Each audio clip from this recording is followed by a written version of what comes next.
നമസ്കാരം. പൗരത്വ ഭേദഗതി നിയമം നടപ്പാക്കുന്നതിനുള്ള ചട്ടങ്ങൾ കേന്ദ്രം വിജ്ഞാപനം ചെയ്തതോടെ രാജ്യവ്യാപക പ്രതിഷേധമുയരുകയാണ്. അസമിൽ അസം യുണൈറ്റഡ് ഫോറത്തിന്റെ നേതൃത്വത്തിൽ ഹർത്താൽ ആചരിച്ചു. ഡൽഹി ജാമിയ മിലിയ സർവകലാശാലകളിൽ പ്രതിഷേധം നടന്നു.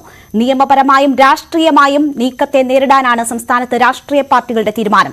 ചട്ടം സ്റ്റേ ചെയ്യണമെന്ന ആവശ്യവുമായി ഡിവൈഎഫ്ഐയും മുസ്ലിം ലീഗും കോടതിയെ സമീപിച്ചു. തെരഞ്ഞെടുപ്പിന്റെ പടിവാതിക്കൽ നിൽക്കെ വന്ന കേന്ദ്ര നീക്കം പ്രചാരണ രംഗത്തും മുഖ്യ ചർച്ചാ വിഷയമായിരിക്കുന്നു.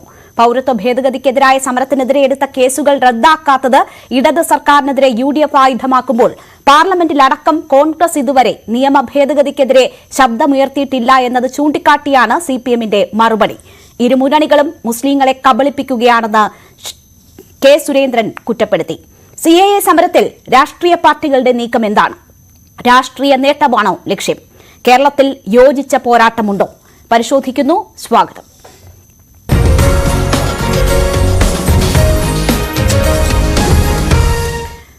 ചർച്ചയിൽ നമുക്കൊപ്പം ചേരുന്നത് ശ്രീ VPP മുസ്തഫ CPMനെ പ്രതിനിധീകരിച്ച്, ശ്രീ റോണി കെ ബേബി കോൺഗ്രസ് പ്രതിനിധി, Shri TP Ashraf Ali youth league പ്രതിനിധി, ശ്രീ ഉല്ലാസ് ബാബു BJP പ്രതിനിധി എന്നിവരാണ്. ആദ്യം ശ്രീ VPP മുസ്തഫ, തെരഞ്ഞെടുപ്പ് പടിവാതിക്കൽ എത്തി നിൽക്കെയാണ് ഇത്തരമൊരു നീക്കം കേന്ദ്ര സർക്കാരിന്റെ ഭാഗത്തു നിന്നും ഉണ്ടാകുന്നത്. സ്വാഭാവികമായും ഈ വിഷയത്തിൽ പല അഭിപ്രായങ്ങളുണ്ട്. രാജ്യത്ത് വലിയ പ്രതിഷേധം 2019 ഈ നീക്കം നടത്തിയപ്പോൾ ഉണ്ടായതാണ്. കോടതിയുടെ പരിഗണനയിലിരിക്കുന്ന വിഷയമാണ്. ഇതൊക്കെയാണ് സാഹചര്യം എങ്കിൽ പോലും ഇത്തരമൊരു നീക്കവുമായി കേന്ദ്ര സർക്കാർ മുന്നോട്ട് വരണമെങ്കിൽ അതിൽ പ്രത്യേക ചില ലക്ഷ്യങ്ങളുണ്ട് എന്നത് വ്യക്തമാണ്. അപ്പോൾ തെരഞ്ഞെടുപ്പിൽ ഇത് തന്നെ മുഖ്യ വിഷയമാക്കി മുന്നോട്ട് പോകാനാണോ നിങ്ങൾ ശ്രമിക്കുന്നത്? അവർ കുഴിച്ച കുഴിയിൽ ചാടുക എന്നത് ബുദ്ധിയാണ്?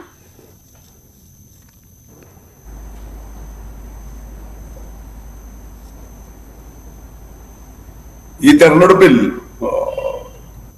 BJPയും നരേന്ദ്രമോദിയും മുന്നോട്ട് വെക്കുന്നത് തീർത്തും വർഗീയ അജണ്ടയാണ്. അത് ഈ തെരഞ്ഞെടുപ്പിൽ മാത്രമല്ല, നമ്മൾ കണ്ടിട്ടുള്ള 2014 തൊട്ടുള്ള നേരത്തെയും അത് തന്നെയാണ്. പക്ഷെ കുറെ കൂടി തീവ്രമായിട്ടുള്ള അതിതീവ്രമായിട്ടുള്ള വർഗീയ അജണ്ടകളിലേക്ക് അവർ കടന്നുപോയി. ഈ 10 വർഷത്തെ ഭരണ നേട്ടങ്ങൾ എന്തെങ്കിലും മോഡിയുടെ പ്രസംഗങ്ങളിൽ വരുന്നുണ്ട്. ഇപ്പൊ ഈ 1-2 മാസമായി മോഡിയും അമിത്ഷായും എല്ലാം രാജ്യത്തുടനീളം പറന്ന് നടക്കുകയാണല്ലോ. കേരളത്തിൽ തന്നെ 2-3 തവണ വന്നു കഴിഞ്ഞു, ഇനിയും വരും എന്നുള്ള തീയതികൾ പ്രഖ്യാപിച്ചു കഴിഞ്ഞു ഈ മാർച്ച് മാസത്തിൽ. ഈ പ്രസംഗങ്ങളിൽ ഒന്നും വികസനത്തെ സംബന്ധിച്ച് 10 വർഷത്തെ ഭരണ നേട്ടങ്ങളെ സംബന്ധിച്ച് ഒന്നും പറയുന്നില്ല. രാജ്യത്ത് മുഴുവൻ ഉണ്ടാക്കാൻ വേണ്ടി ശ്രമിക്കുന്നത് എന്താ? വർഗീയതയാണ്. ഇവർ പറഞ്ഞുകൊണ്ടിരിക്കുന്നത് എന്താ? ഈ പറഞ്ഞതുപോലെ ഏകീകൃത സിവിൽ കോഡ്, മുത്തലാഖ് നിയമം, പൗരത്വ ഭേദഗതി നിയമം, ബീഫ് ഇറച്ചിയുടെ പ്രശ്നം, ഹിജാബ് തട്ടം ധരിക്കുന്നതിന്റെ പ്രശ്നം, ഇങ്ങനെ സാധാരണ മനുഷ്യ ജീവിതത്തെ ഒരു തരത്തിലും ബാധിക്കാത്ത വിഷയങ്ങളാണ്. എന്നാൽ കടുത്ത വർഗീയ വിഭജനം ഉണ്ടാക്കുക എന്നുള്ള ഏക ലക്ഷ്യത്തിൽ പറഞ്ഞുകൊണ്ടിരിക്കുന്നത്. അപ്പൊ ഞങ്ങൾ അവരുടെ കുഴിയിൽ ചെന്ന് ചാടുന്നതല്ല.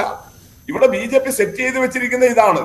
അപ്പൊ BJP 10 വർഷം ഭരിച്ചിട്ട് പോലും വികസനത്തെ സംബന്ധിച്ച്, അവരുടെ ഭരണ നേട്ടങ്ങളെ സംബന്ധിച്ചൊന്നും പറയാതെ ഈ വർഗീയ വിഷയങ്ങളുമായിട്ട് നീങ്ങുമ്പോൾ അതിനെ പ്രതിരോധിക്കുക എന്നുള്ളതാണല്ലോ ജനാധിപത്യവാദികളുടെ, മതനിരപേക്ഷവാദികളുടെ ഉത്തരവാദിത്വം. അത് തുറന്നു കാണിക്കുകയാണ് ഞങ്ങൾ ചെയ്യുന്നത്. ഈ പൗരത്വ ഭേദഗതി നിയമം പോലും അങ്ങനെയുള്ള ഒന്നാണ്. രാജ്യസ്നേഹത്തെക്കുറിച്ചും ദേശാഭിമാനത്തെക്കുറിച്ചുമെല്ലാം നാടിയേക്ക് 40 വട്ടം പറഞ്ഞുകൊണ്ടിരിക്കുന്ന BJP നമ്മുടെ നിലനിൽക്കുന്ന ഭരണഘടന, അതിന്റെ അടിസ്ഥാന മൂല്യങ്ങൾ, ആ ഭരണഘടനയുടെ തത്വങ്ങൾ, ഇതിനെയെല്ലാം ലംഘിച്ചുകൊണ്ട് ഇന്ത്യയുടെ നാളിതുവരെയുള്ള പാരമ്പര്യത്തിൽ കളങ്കം ചേർത്തിക്കൊണ്ട് ഇന്ത്യയിൽ ഇനി ഒരാൾ പൗരനാകണമെങ്കിൽ മതം പ്രധാനപ്പെട്ട ഘടകമാക്കി മാറ്റി തീർക്കുന്ന അജണ്ട എടുക്കുകയാണ്. അത് തുറന്നു കാണിക്കണ്ടേ? അത് BJPയുടെ അജണ്ടയിൽ, അല്ലെങ്കിൽ BJP കുഴിച്ച കുഴിയിൽ ചെന്ന് മറ്റാരെങ്കിലും വീഴലില്ല. BJPയുടെ ഈ പൊള്ളത്തരം 10 വർഷം രാജ്യം ഭരിച്ചിട്ട് നാട്ടിലെ ദാരിദ്ര്യം മാറ്റാൻ, നാട്ടിലെ പട്ടിണി മാറ്റാൻ, തൊഴിലില്ലായ്മ കുറക്കാൻ, വിലക്കയറ്റം നിയന്ത്രിക്കാൻ, നാട്ടിന്റെ അടിസ്ഥാന വികസന സൗകര്യങ്ങൾ വർദ്ധിപ്പിക്കാൻ, വിദ്യാഭ്യാസ മേഖലയിൽ നവീകരണം ഉണ്ടാക്കാൻ, പൊതുജനാരോഗ്യ സംവിധാനങ്ങൾ ശക്തിപ്പെടുത്താൻ, പൊതുവിതരണ സമ്പ്രദായം മെച്ചപ്പെടുത്താൻ, പൊതുമേഖലയെ സംരക്ഷിക്കാൻ, ഇതിനൊന്നും കഴിയാത്ത ഒരു ഭരണം സ്വാഭാവികമായിട്ടും അവരുടെ 4 വോട്ടിന് വേണ്ടി, അധികാര തുടർച്ചയ്ക്ക് വേണ്ടി വീണ്ടും വർഗീയ കാർഡ് ഇറക്കുകയാണ്. തീർച്ചയായും ശ്രീ VPP മുസ്തഫ, വർഗീയ കാർഡ് ഇറക്കുന്നു എന്നത് നിങ്ങൾക്ക് വ്യക്തമാണ്. എന്താണ് ഇതിലൂടെ അവർ ലക്ഷ്യമിടുന്നത് എന്നത് വ്യക്തമാണ്. നമുക്കറിയാം, ഇന്ന് അസമിലൊക്കെ വലിയ രീതിയിലുള്ള പ്രതിഷേധം അരങ്ങേറുന്നു. രാജ്യത്തിന്റെ പല ഭാഗത്തും ആ രീതിയിലുള്ള പ്രതിഷേധം അരങ്ങേറുന്നു. സർവകലാശാലകളിൽ ഉള്ളിൽ കടന്ന് സേനകൾ അവരുടെ അധികാരം പ്രയോഗിക്കുന്നത് നമ്മൾ കണ്ടതാണ്. അപ്പോൾ ആ രീതിയിൽ രാജ്യത്ത് വലിയ രീതിയിലുള്ള അക്രമ പരമ്പരയ്ക്ക് തുടക്കമിടുന്ന ഒരു നീക്കം കൂടിയാണ് ഇത്. അപ്പോൾ അതിനെ അതേ രീതിയിൽ നേരിടുക എന്നത് അവർ ആഗ്രഹിക്കുന്ന ഒരു സിറ്റുവേഷൻ രാജ്യത്തുണ്ടാക്കുമല്ലോ. അപ്പോൾ കുറച്ചുകൂടി ബുദ്ധിപൂർവമായ നീക്കം ഈ വിഷയത്തിൽ ഉണ്ടാകുമോ, സമീപനം ഉണ്ടാകുമോ എന്നതാണ് ഞാൻ തേടിയത്.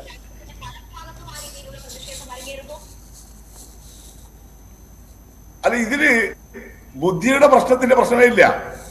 താങ്കൾ എന്താണ് ഇതിന്റെ ബുദ്ധിപൂർവം എന്ന് ഉദ്ദേശിക്കുന്നത്?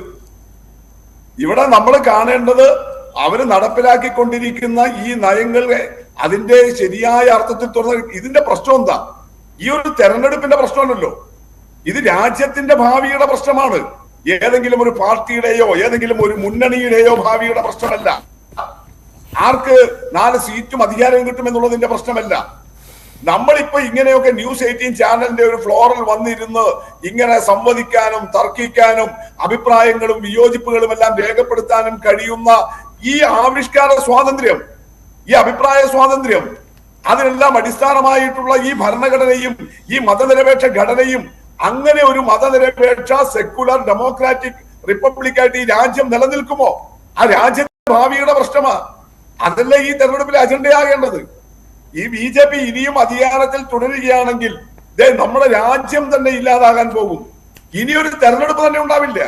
ന്യൂസ് 18 ചാനലുകളിൽ ഇതുപോലുള്ള തുറന്ന അഭിപ്രായ സംഘർഷങ്ങൾക്ക്, സംവാദങ്ങൾക്ക് അവസരമുണ്ടാകില്ല. അതല്ലേ തുറന്നു കാണിക്കുന്നത്. ഇത് BJPയുടെ കുഴിയിൽ വീഴുകയല്ല. BJP യഥാർത്ഥത്തിൽ അവരാഗ്രഹിച്ച വർഗീയ കാർഡ് തുറന്നു കാട്ടപ്പെടുന്നു എന്നുള്ളതാണ് വസ്തുത. നേരത്തെ ഇതെല്ലാം ഒരു മറ പിടിച്ചിട്ട്, ദേശസ്നേഹത്തിന്റെയോ രാജ്യസ്നേഹത്തിന്റെയോ ഒക്കെ മറ പിടിച്ചിട്ട് ചെയ്യുകയാണ് BJP ചെയ്തു വന്നിരുന്നത്. എന്നാൽ അങ്ങനെ ഉള്ള രാജ്യസ്നേഹത്തിന്റെയും ദേശസ്നേഹത്തിന്റെയും എല്ലാം പേര് പറയുന്ന മറ ശുദ്ധ അസംബന്ധമാണ്. ഇത് BJPയുടെ തനി വർഗീയ കാർഡാണ്. നമ്മുടെ രാജ്യത്തിന്റെ മഹത്തായ പൈതൃകത്തെ, അതിന്റെ പാരമ്പര്യത്തെ, അതിന്റെ സാംസ്കാരികമായ ധാരകളെ ഇല്ലാതാക്കലാണ്. ഇന്ത്യയിൽ ഇന്നേ വരെ പൗരത്വത്തിനു വേണ്ടി മതം ഒരു ഘടകമായിരുന്നില്ല. ഇന്ത്യക്കാരനാണോ എന്നുള്ളതാണ് ഘടകം. ശരി, ഞാൻ താങ്കളിലേക്ക് തിരിച്ചെത്താം. ശ്രീ റോണി കെ ബേബി, ഇവിടെ ഭരണഘടന സംരക്ഷിക്കുക, മതേതരത്വം സംരക്ഷിക്കുക എന്നത് ഇതിനോടകം തന്നെ ഈ തെരഞ്ഞെടുപ്പിൽ വളരെ വിശദമായി തന്നെ ചർച്ച ചെയ്യുന്ന വിഷയമാണ്. അതൊരു പ്രചാരണ വിഷയം തന്നെയാണ്. അത് ഉയർത്തിക്കാട്ടിയാണ് ലോക്സഭയിലേക്കുള്ള വോട്ടെടുപ്പ് നടത്തുക, അല്ലെങ്കിൽ അതിന്റെ പ്രചാരണം പൂർണ്ണമായും മുന്നോട്ട് പോകുക എന്നത് വ്യക്തമായിരുന്നു. അവിടെ ഇപ്പോൾ ഇതുപോലെ ഒരു വിഷയം കൂടി എത്തിയിരിക്കുകയാണ്. അതിൽ ആര് മുമ്പിൽ എന്നത് എടുത്തു കാട്ടാനുള്ള ഒരു ശ്രമം കൂടി രാഷ്ട്രീയ പാർട്ടികളുടെ ഭാഗത്തു നിന്നും ഉണ്ടാകുന്നു എന്ന് മനസ്സിലാകുന്നു. അപ്പോൾ ഇതൊരു പ്രചാരണ വിഷയമാകുമ്പോൾ കോൺഗ്രസ് എങ്ങനെയാണ് അതിനെ സമീപിക്കുന്നത്? യോജിച്ച ഒരു പോരാട്ടത്തിന്റെ പ്ലാറ്റ്ഫോം രാജ്യത്തുണ്ടാകേണ്ടത് അത്യന്താപേക്ഷിതമായ ഒരു സാഹചര്യം എന്നതാണ് ദേശീയ സാഹചര്യം. അവിടെ കേരളത്തിൽ നിങ്ങൾക്ക് എന്ത് നിലപാട് സ്വീകരിക്കാൻ കഴിയും? മറ്റെല്ലാ വിഷയത്തിലും എന്നതുപോലെ തന്നെ ദേശീയ പാർട്ടി എന്ന നിലയിലെ ഒരു വലിയ പ്രതിസന്ധി ഈ വിഷയത്തിൽ നിങ്ങൾ അഭിമുഖീകരിക്കാൻ പോവുകയാണോ? ഒരു ദേശീയ പാർട്ടി എന്ന നിലയിൽ കോൺഗ്രസിന് ഈ വിഷയത്തിൽ ഒരു ആശങ്കയുമില്ല. കോൺഗ്രസിന്റെ നിലപാട് 2018 നിയമം വന്ന അന്ന് മുതൽ 2019 ഡിസംബർ 9 ലോക്സഭയില് ഇത് ബില്ലായി കൊണ്ടുവന്ന അന്നു മുതൽ കോൺഗ്രസിന്റെ ഇക്കാര്യത്തിലുള്ള നിലപാട് ശക്തമായിട്ട്, ഞങ്ങളുടെ നിലപാട് ഇവിടെ പൊതുസമൂഹത്തിന് മുമ്പിൽ, രാജ്യത്തെ ജനാധിപത്യ മതേതര സമൂഹത്തിന് മുമ്പിൽ ഞങ്ങൾ ബോധ്യപ്പെടുത്തിയിട്ടുണ്ട്. മതത്തിന്റെ പേരിലുള്ള ഒരു വിവേചനവും ഈ രാജ്യത്ത് നടക്കാൻ പാടില്ല. ഈ രാജ്യത്തെ വിശുദ്ധ വേദപുസ്തകമായ ഭരണഘടനയെ അട്ടിമറിക്കാനുള്ള ഒരു ശ്രമവും കോൺഗ്രസ് സമ്മതിക്കില്ല എന്നുള്ള വളരെ വ്യക്തമായ നിലപാടാണ് കോൺഗ്രസ് ഈ വിഷയത്തിൽ സ്വീകരിച്ചിട്ടുള്ളത്. ഇന്ന് ലോക്സഭയില് ഇത് അവതരിപ്പിച്ചപ്പോൾ അന്ന് മനീഷ് തിവാരി ഉൾപ്പെടെയുള്ള കോൺഗ്രസ് നേതാക്കൾ, കോൺഗ്രസിനെ പ്രതികരിച്ച് അന്ന് മുഖ്യമായി സംസാരിച്ച മനീഷ് തിവാരിയാണ്. കോൺഗ്രസിന്റെ നിലപാട് അർത്ഥശങ്കയ്ക്കിടയില്ലാത്ത വണ്ണം അവിടെ രേഖപ്പെടുത്തിയിട്ടുണ്ട്. ലോക്സഭയിൽ പൗരത്വ ഭേദഗതി നിയമത്തിനെതിരെ വീണ 80 വോട്ടുകളിൽ 52 വോട്ടുകൾ എന്ന് പറയുന്നത് ഇന്ത്യൻ നാഷണൽ കോൺഗ്രസ് വോട്ടുകളാണ്. കോൺഗ്രസ് ശക്തമായി അന്നും ഇന്നും എന്നും ഈ പറയുന്ന പൗരത്വ ഭേദഗതി നിയമത്തിനെതിരാണ്. പക്ഷെ ഇതിന്റെ അകത്ത് കോൺഗ്രസ് കാണുന്നത് എന്താ പറയുമോ? കാരണം BJPയുടെ ഒരു അമിത ആത്മവിശ്വാസം. 2024 തെരഞ്ഞെടുപ്പ് കഴിഞ്ഞിട്ട് പോലുമില്ല, പക്ഷെ തെരഞ്ഞെടുപ്പിന് മുന്നേ തെരഞ്ഞെടുപ്പ് വിജയിച്ചു എന്നുള്ള ഒരു രീതിയിലാണ് BJP അവരുടെ ഓരോ അജണ്ടകളും. കഴിഞ്ഞ ദിവസമാണ് BJP MP പറഞ്ഞത് ഭരണഘടന ഞങ്ങൾ മാറ്റി എഴുതും. എന്തുകൊണ്ടാണ് നരേന്ദ്രമോദി പറഞ്ഞത് ഞങ്ങൾക്ക് 370 സീറ്റ് വേണം? BJP പറയുന്നത് കാരണം എന്താ? കാരണം ലോക്സഭയിൽ സുപ്രധാനമായ ഭരണഘടനാ ഭേദഗതികൾ വരുത്തണമെങ്കിൽ 2/3 ഭൂരിപക്ഷം വേണം. ആ 2/3 ഭൂരിപക്ഷം എന്ന് പറയുന്നത് 350 സീറ്റിന് മുകളിലാണ്. അപ്പോൾ വളരെ കൃത്യമായി തന്നെ നമുക്കറിയാം 2025 എന്ന വർഷത്തിന് ഒരു ചരിത്ര പ്രാധാന്യമുണ്ട്. RSS രൂപം കൊണ്ടിട്ട് കൃത്യമായി 100 വർഷം തികയുന്നതാണ് 2025. 1925 RSS രൂപം കൊണ്ട അന്ന് മുതൽ ഇത് VD സവർക്കർ ആയിക്കോട്ടെ, MS ഗോൾവാൾക്കർ ആയിക്കോട്ടെ, അല്ലെങ്കിൽ മാധവ് സദാശിവ്, MS ഗോൾവാൾക്കർ, ഹെഡ്ഗേവാൾ തുടങ്ങിയിട്ടുള്ള RSSന്റെ താത്വികാചാര്യന്മാർ അവരന്ന് പറഞ്ഞ ഇതേ കാര്യങ്ങളാണ് BJP ഇപ്പൊ നടപ്പാക്കുന്നത്. അന്ന് ഈ പറയുന്ന ഗോൾവാൾക്കർ അദ്ദേഹത്തിന്റെ പുസ്തകങ്ങളൊക്കെ എഴുതിയിട്ടുണ്ട്. ഈ രാജ്യത്തെ മതന്യൂനപക്ഷങ്ങളുടെ 2ാം പൗരന്മാരായിരിക്കണം. ഈ രാജ്യത്തെ ഭൂരിപക്ഷത്തിന്റെ ഇഷ്ടത്തെ അംഗീകരിച്ചുകൊണ്ട് ഈ രാജ്യത്തെ ഭൂരിപക്ഷത്തിന് കീഴ്പ്പെട്ടുകൊണ്ട് മതന്യൂനപക്ഷങ്ങൾ ജീവിക്കണം എന്നാണ് അന്ന് ഗോൾവാൾക്കറും സവാർക്കറും ഒക്കെ പറഞ്ഞിരിക്കുന്നത്. അപ്പോൾ ഇത് വളരെ കൃത്യമായി ഒരു ഹിന്ദു രാഷ്ട്ര രൂപീകരണം. ഹിന്ദു രാഷ്ട്രം എന്ന് പറയുന്നത് ഒരു സനാതന ഹിന്ദു ധർമ്മത്തിലൂന്നിയ ഹിന്ദു രാഷ്ട്രമല്ല. ഇവര് പറയുന്ന ഹിന്ദുത്വ രാഷ്ട്രീയം മനുസ്മൃതിയിൽ അധിഷ്ഠിതമായിട്ടുള്ള, ചാതുർവർണ്ണ വ്യവസ്ഥയിൽ അധിഷ്ഠിതമായിട്ടുള്ള, ദളിതരെയും പിന്നോക്കക്കാരെയും ന്യൂനപക്ഷത്തെ മനസ്സമർപ്പിച്ചിട്ടുണ്ട്. ഈ മാസം 17-ാം തീയതി ബോംബെയിൽ ഇന്ത്യ മുന്നണിയുടെ വലിയ ഒരു യോഗം നടക്കുക. രാഹുൽ ഗാന്ധിയുടെ ഭാരത് ജോഡോ ന്യായ യാത്ര സമാപിക്കുക. അന്ന് ഈ പൗരത്വ ഭേദഗതി നിയമത്തിനെതിരെ കോൺഗ്രസും ഇന്ത്യ മുന്നണിയും ഞങ്ങളുടെ പ്രക്ഷോഭം ആരംഭിക്കുക.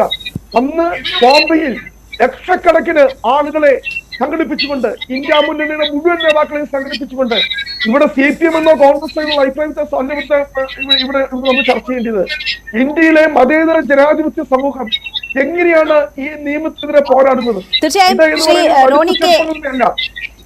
ശ്രീ റോണി, അവിടെ കേരളത്തിൽ അങ്ങനെ ഒരു യോജിച്ച പ്രക്ഷോഭം ഉണ്ടാകുമോ, അത് സാധ്യമാകുമോ എന്നതായിരുന്നുവല്ലോ എന്റെ ചോദ്യവും. ഞാൻ താങ്കളിലേക്ക് തിരിച്ചെത്താം. ശ്രീ അഷ്റഫ് അലി, ഞാൻ അഷ്റഫ് അലിയിലേക്ക് വരുന്നതിന് മുമ്പ് ശ്രീ റോണി, താങ്കളാണെന്ന് തോന്നുന്നു ഈ ഫോണിൽ ആരെങ്കിലും ഈ ചാനൽ ചർച്ച കേൾക്കുന്നുണ്ടെങ്കിൽ അതൊന്ന് മ്യൂട്ട് ചെയ്യണമെന്ന് ഞാൻ അഭ്യർത്ഥിക്കുകയാണ്. വലിയ ഡിസ്റ്റർബൻസ് ഉള്ളത് കൊണ്ടാണ്. ആരാണ് എന്നത് വ്യക്തമായിട്ടില്ല. ശ്രീ TP അഷ്റഫ് അലി, ഇവിടെ ഇപ്പോൾ ഇന്ന് സാദിഖ് അലി തങ്ങൾ, കുഞ്ഞാലിക്കുട്ടി, എല്ലാവരും മാധ്യമങ്ങളെ കാണുമ്പോൾ, നിങ്ങളുടെ യോഗത്തിന് ശേഷം ഉള്ള മാധ്യമങ്ങളെ കാണുമ്പോൾ സമാന മനസ്കരുമായി യോജിച്ചുള്ള പ്രക്ഷോഭം എന്ന് പറയുന്നു. അപ്പോൾ തന്നെ ഇടതുപക്ഷവുമായി ചേർന്ന ഒരു പ്രതിഷേധം ഉണ്ടാകുമോ എന്നതിനോട് അക്കാര്യങ്ങൾ ആലോചിച്ചിട്ടില്ല എന്നതുകൂടി പറയുകയാണ്. സംസ്ഥാനത്ത് പ്രമുഖ പാർട്ടികൾക്ക്, മുന്നണികൾക്ക് സമാനമായ രീതിയിലുള്ള നിലപാടുള്ള വിഷയത്തിൽ യോജിച്ച ഒരു പ്രക്ഷോഭം എന്നത് നിങ്ങൾ ആഗ്രഹിക്കുന്നുണ്ടോ?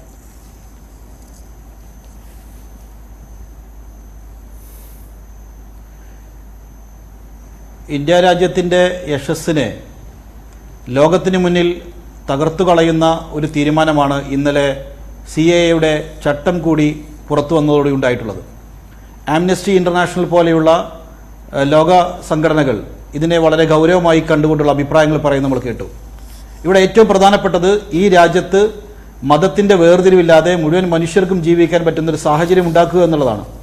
അതിന് വിഘാതമായി നിൽക്കുന്ന ഏതൊരു കക്ഷിക്കെതിരെയും, ഏതൊരു മുന്നണിക്കെതിരെയും, ഏതൊരു ഭരണകൂടത്തിനെതിരെയും അതിശക്തമായി യോജിച്ച പ്രക്ഷോഭങ്ങൾ ഉണ്ടാവണം. അതിന് മതേതര വിശ്വാസികൾ, ഈ രാജ്യത്തിൻ്റെ ചരിത്രവും പാരമ്പര്യവും അറിയുന്നവർ, ഈ രാജ്യത്ത് സമാധാനത്തോടെ ജനങ്ങൾ ജീവിക്കണമെന്ന് ആഗ്രഹിക്കുന്ന എല്ലാവരും ഒന്നിക്കണമെന്ന് തന്നെയാണ് മുസ്ലിം ലീഗിൻ്റെ ആഗ്രഹം. മുസ്ലിം ലീഗ് ആ നിലപാട് പലപ്പോഴായി പറഞ്ഞിട്ടുണ്ട്, ആ രീതിയിൽ ഒന്നിച്ചിട്ടുമുണ്ട്. അങ്ങനെ ഒന്നിക്കണമെങ്കിൽ ഏറ്റവും പ്രധാനമായും ഉണ്ടാവേണ്ടത് ആ ഒന്നിക്കുന്നതിനാവശ്യമായിട്ടുള്ള വളരെ കൃത്യമായ നയനിലപാടുകൾ ഉണ്ടാവുക എന്നുള്ളതാണ്. ഇവിടെ കേരളത്തിൽ അതിശക്തമായി ഈ വിഷയത്തെ എല്ലാ രാഷ്ട്രീയ പാർട്ടികളും നേരിടുന്നു എന്ന് പറയുന്നു. മുഖ്യമന്ത്രിയുടെ തന്നെ പ്രസ്താവനകൾ വരുന്നു. അതോടൊപ്പം തന്നെ ഇതിലെ ആത്മാർത്ഥത എത്രത്തോളം ഉണ്ട് എന്നുള്ളത് സംശയം ജനിപ്പിക്കുന്നുണ്ട്. അത് ജനിപ്പിക്കാനുള്ള കാരണമെന്ന് പറയുന്നത് കഴിഞ്ഞ 2019 മുതലുള്ള പൗരത്വ ഭേദഗതി നിയമത്തിനെതിരെയുള്ള പ്രക്ഷോഭങ്ങളിൽ ഏകദേശം 850ഓളം വരുന്ന കേസുകൾ കേരള ഗവൺമെന്റ് എടുത്തിട്ടുണ്ട്. അതിൽ ആകെ 65 കേസുകൾ മാത്രമാണ് സർക്കാർ പിൻവലിച്ചിട്ടുള്ളൂ. കേസെടുക്കില്ല, അല്ലെങ്കിൽ എടുത്ത കേസുകൾ പിൻവലിക്കുമെന്ന് പറഞ്ഞിട്ട് അതിൽ വേണ്ടത്ര പോലീസ് റിപ്പോർട്ട് ഏറ്റവും ഒടുവിൽ പുറത്തു വരുന്നത്. ശ്രീ അഷ്റഫ് അലി, അത്രയധികം കേസുകൾ എടുത്തിട്ടുണ്ട്. അതിൽ 124 കേസുകൾ പിൻവലിച്ചു എന്നതും കണക്കാണ്. 7294 എന്ന് പറയുന്നത് കേസിൽ ഉൾപ്പെട്ട ആളുകളുടെ എണ്ണമാണ്. കേസുകളുടെ എണ്ണം എന്ന് പറയുന്നത് ഏകദേശം 900-ത്തിനടുത്താണ്. ഞാൻ സൂചിപ്പിക്കുന്നത് അതല്ല ഈ ചർച്ചയുടെ പ്രധാനപ്പെട്ട ഒരു വിഷയം. നിങ്ങളുടെ ചോദ്യത്തിനോടുള്ള പ്രതികരണം എന്ന രീതിയിലാണ് ഞാനത് പറഞ്ഞത്. ഇവിടെ പ്രധാനപ്പെട്ട വിഷയം എന്ന് പറയുന്നത് ഈ രാജ്യത്തിന്റെ ഒരു പാരമ്പര്യമുണ്ട്, ഈ രാജ്യത്തിന്റെ ഒരു ചരിത്രമുണ്ട്. ഈ ഇന്ത്യ എന്ന് പറയുന്നത് സെമിറ്റിക് മതങ്ങളെ ഉൾക്കൊണ്ടിട്ടുള്ള, വിവിധങ്ങളായ മനുഷ്യർ ഇവിടേക്ക് അഭയാർത്ഥികളായി വന്നപ്പോൾ അവരെ ഉൾക്കൊണ്ടിട്ടുള്ള, അവർക്കൊക്കെയും ഇടം നൽകിയിട്ടുള്ള വളരെ വിശാലമായ ഒരു ജനാധിപത്യവും സെക്യുലറിസവും ഇൻക്ലൂസീവ്നെസ്സും എല്ലാം കാണിച്ചിട്ടുള്ള ഒരു രാജ്യമാണ് ഇന്ത്യ. ആ ഒരു സംസ്കാരമാണ് ഇന്ത്യയുടേത്. അത് ഇന്നത്തെ ദൗർഭാഗ്യകരമായ സാഹചര്യത്തിൽ BJPയുടെ ഗവൺമെന്റ് മനസ്സിലാക്കുന്നില്ല. അവർക്ക് തെരഞ്ഞെടുപ്പ് ആണ് അവരുടെ അജണ്ട, അധികാര രാഷ്ട്രീയമാണ് അവരുടെ അജണ്ട.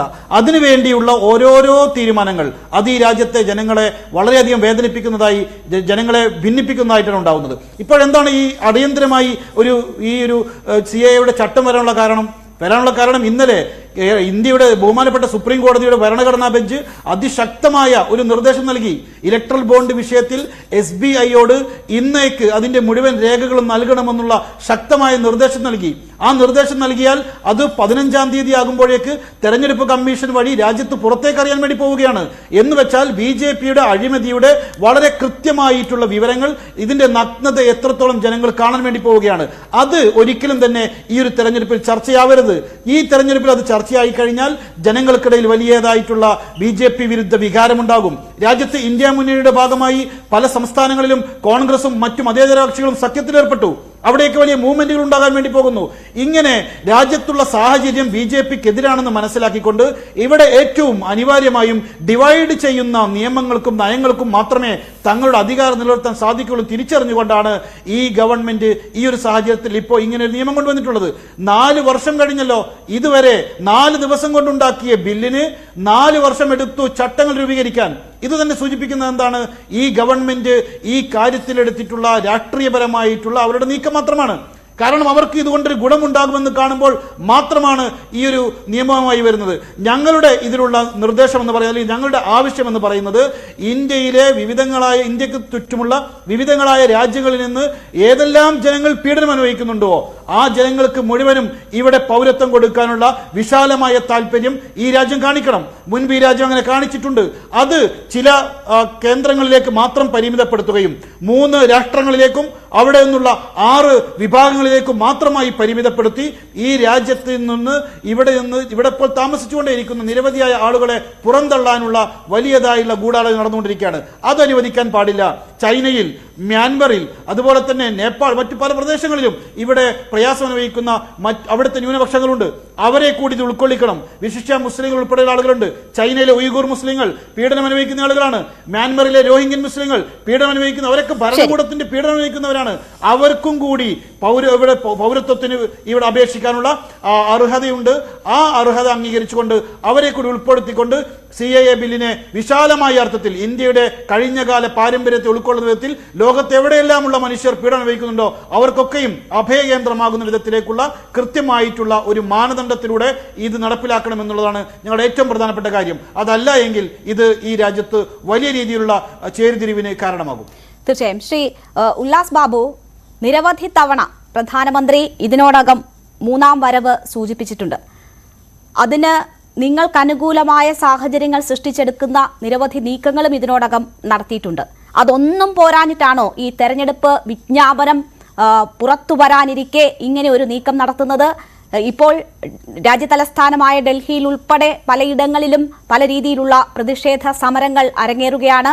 വരും ദിവസങ്ങളിൽ അത് കൂടുതൽ രൂക്ഷമാകാനുള്ള അവസരവും സാഹചര്യവുമാണ് ഒരുങ്ങുന്നത്. അപ്പോൾ ആ ഭിന്നിപ്പിലൂടെ അരക്ഷിത ബോധം ജനങ്ങൾ വളർത്തി നേട്ടം കൊയ്യാം എന്ന ഒരു സാഹചര്യം കാണേണ്ടുന്ന ഒരവസ്ഥ നിങ്ങളെ സംബന്ധിച്ച് എങ്ങനെയാണ് 10 വർഷത്തെ ഭരണത്തിന് ശേഷവും ആ സാഹചര്യം നിലനിൽക്കുന്നത്?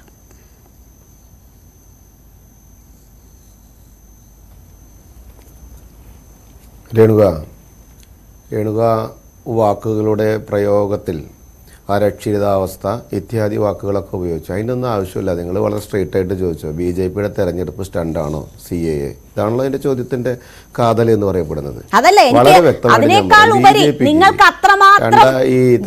നിങ്ങൾക്ക് പേടിയുണ്ടോ ഈ തെരഞ്ഞെടുപ്പിനെ എന്നതാണ്.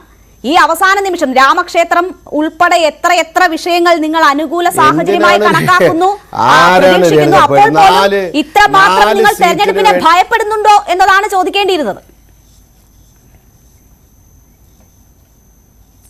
എന്തിനു ഭയപ്പെടുന്ന രേണുക? 4 സീറ്റിന് വേണ്ടി മത്സരിക്കുന്ന ഈ മുസ്തഫാന്റെ പാർട്ടിയും 40 സീറ്റിന് വേണ്ടി മത്സരിക്കുന്ന ഈ റോണിന്റെ പാർട്ടിയും 2 സീറ്റ് 3 സീറ്റിന് വേണ്ടി മത്സരിക്കുന്ന ഈ അഷ്റഫ് അലിയുടെ പാർട്ടിയോട് 400 സീറ്റ് കിട്ടുന്ന പോകുന്ന ഞങ്ങൾ എന്തിനു ഭയപ്പെടണം എന്നാണ് നിങ്ങൾ പറയുന്നത്? ആരോടാണ് പറയുന്നത്? 4 40 400 തമ്മിലുള്ള ഒരു ഞങ്ങൾ തെരഞ്ഞെടുപ്പ് പ്രഖ്യാപനമായി കൃത്യമായി പാലിക്കാതെ ഈ അവസാന നിമിഷം എന്തിനാണ് ഈ നീക്കം? 3ാം തവണ വരുമെന്ന് ഉറപ്പുണ്ടെങ്കിൽ അപ്പൊ നടത്തിയാ പോരെ?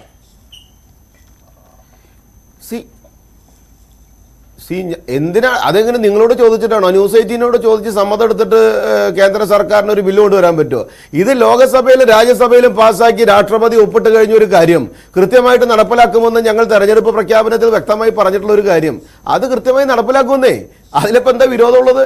ഇവിടെ CAA നടപ്പിലാക്കുന്നുണ്ട്. ഞാൻ രേണുകോട് ഒരു കാര്യം ചോദിച്ചോട്ടെ. 2019 ഡിസംബറിന് ശേഷം ഇത്രയധികം നാളുണ്ടായിരുന്നല്ലോ, ഇത്രയും വർഷം കടന്നുപോയല്ലോ, മാസങ്ങൾ കടന്നുപോയല്ലോ. എന്നിട്ട് ഇപ്പോൾ ഈ അവസാന നിമിഷം ഇങ്ങനെയാണ് നിങ്ങൾ ഓരോ നിലപാടുകളും സ്വീകരിച്ചിട്ടുള്ളത്. ഇങ്ങനെയല്ല പക്ഷെ രാജ്യ ചരിത്രത്തിൽ സംഭവങ്ങൾ നടന്നിട്ടുള്ളത്. ഇതല്ല രീതി, അതല്ല ചട്ടം.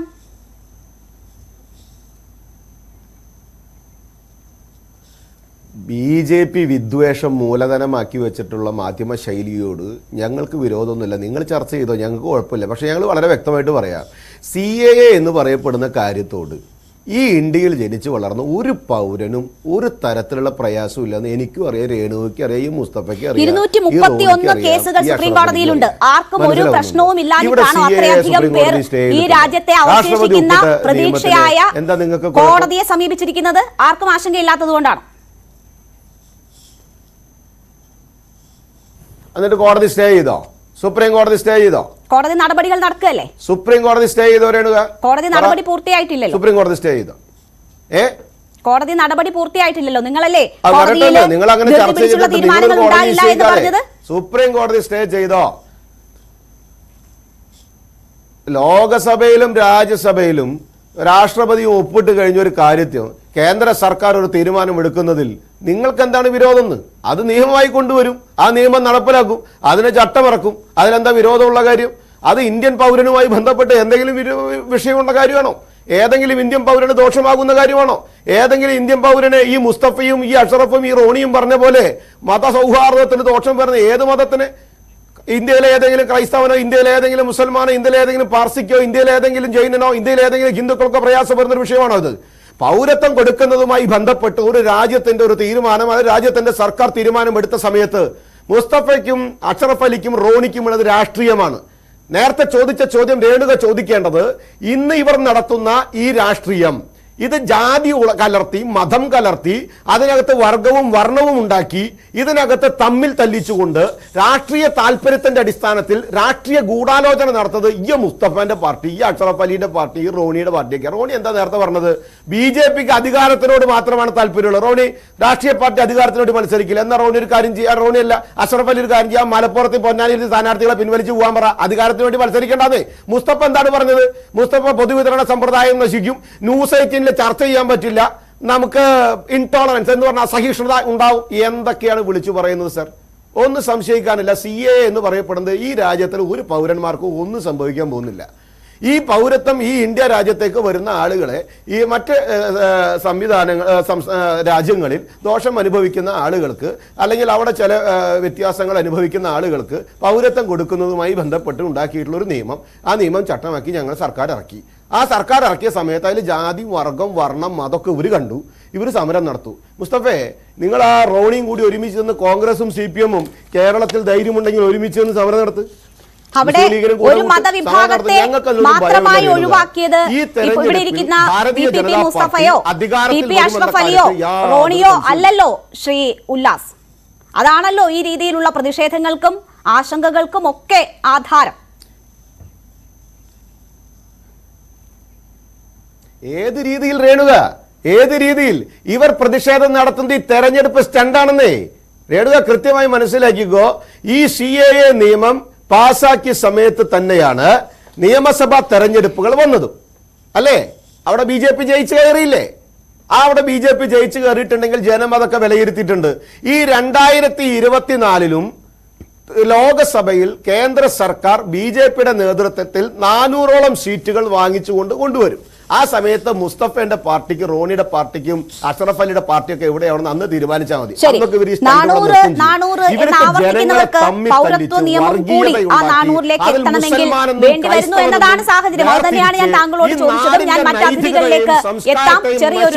അജണ്ടയുമായി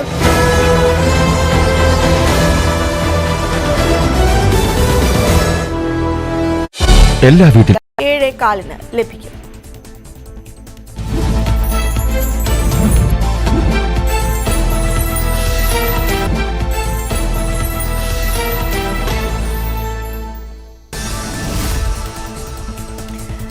ഇന്ത്യ മുന്നണി അധികാരത്തിൽ വന്നാൽ പൗരത്വ ഭേദഗതി നിയമം അറബിക്കടലിൽ വലിച്ചെറിയുമെന്ന് KPCC അധ്യക്ഷൻ K. സുധാകരൻ. മനുഷ്യരെ വേർതിരിക്കുന്ന ഇത്തരം നിയമം നടപ്പിലാക്കാൻ ഒരു കാരണവശാലും അനുവദിക്കില്ല. നിയമം നടപ്പിലാക്കാതിരിക്കാനുള്ള പ്രവർത്തനം തെരഞ്ഞെടുപ്പ് കാലത്ത് സാധിക്കണമെന്നും K. സുധാകരൻ. CAA വിജ്ഞാപനത്തിനെതിരെ പ്രതിപക്ഷ നേതാവ് സംസ്ഥാനത്ത് മാത്രമല്ല രാജ്യത്ത് തന്നെ CAA നടപ്പിലാക്കുവാൻ സമ്മതിക്കില്ലെന്ന് VD സതീശൻ. വിഷയത്തിൽ CPM-ഉമായി യോജിച്ച് സമരം നടത്തേണ്ട സാഹചര്യം ഇല്ലെന്നും VD സതീശൻ. CAA കേരളത്തിൽ നടപ്പാക്കില്ലെന്ന മുഖ്യമന്ത്രിയുടെ പരാമർശത്തിന് മറുപടിയുമായി സുരേഷ് ഗോപി. നിയമം കേരളത്തിൽ നടപ്പാക്കില്ലെന്ന് പറഞ്ഞ മുഖ്യമന്ത്രി ജനങ്ങളെ പറ്റിക്കുകയാണ്. CAA കേരളം ആവേശത്തോടെ സ്വീകരിക്കും. നിയമ ഭേദഗതി ഇപ്പോൾ വന്നത് തെരഞ്ഞെടുപ്പിൽ ഗുണം ചെയ്യുമെന്നും സുരേഷ് ഗോപി. പൗരത്വ നിയമ ഭേദഗതിയെ നിയമപരമായി ചോദ്യം ചെയ്യുമെന്ന് മുസ്ലിം ലീഗ് അധ്യക്ഷൻ സാദിഖ് അലി ശിഹാബ് തങ്ങൾ. തെരഞ്ഞെടുപ്പ് മുന്നിൽ കണ്ടുള്ള നീക്കമാണിത്. ജനങ്ങൾ തന്നെ ഇത് ചോദ്യം ചെയ്യുമെന്നും സാദിഖ് അലി തങ്ങൾ.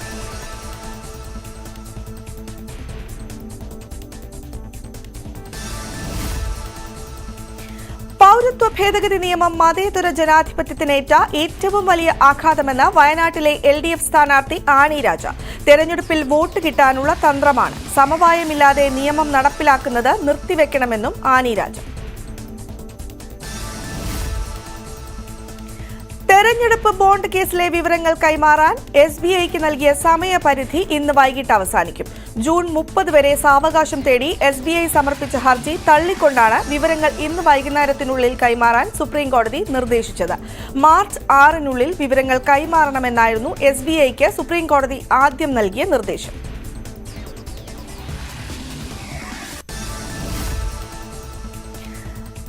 തെരഞ്ഞെടുപ്പ് അടുത്തിരിക്കെ സംവരണ ആവശ്യം ഉയർത്തി പ്രതിഷേധത്തിന് തുടക്കമിട്ട് ലിംഗായത്ത് സമുദായത്തിലെ ഒരു വിഭാഗം.